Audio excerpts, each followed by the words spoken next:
ঝড় বৃষ্টিতে যখন স্যার টিউশন পড়াতে আসে। এই বাইরে কিন্তু খুব বৃষ্টি পড়ছে, তবে কি স্যার আজকে আসবে না? আরে না না, তো ঝড় বৃষ্টিতে স্যার কি করে পড়াতে আসবে? স্যার না এলে কিন্তু খুব ভালো হয়, আমি তো আবার স্যারের কোশ্চেনের অ্যান্সারই করে আসিনি। আমি তো আবার স্যারের মাইনেটাও আনতে ভুলে গেছি। তাহলে তো খুব ভালো হবে, আমরা সবাই মিলে আন্তাকচারি খেলবো, ঠিক আছে?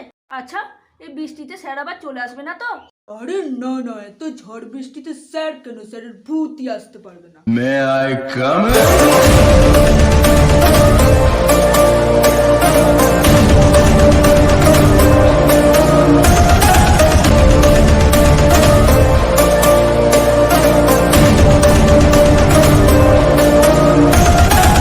স্যার আপনি এই ঝড় বৃষ্টিতে এলেন কিভাবে? কেন, স্পাইডারম্যানের ছুরিতে করে এলাম। সুনিতা, হোমওয়ার্ক বের কর। টিনা, মাইনেটা দে। স্যার মাইনে আনতে ভুলে গেছি। খেতে ভুলেছিস? খেতে Sada kuta Tommy, sada kuta kuta.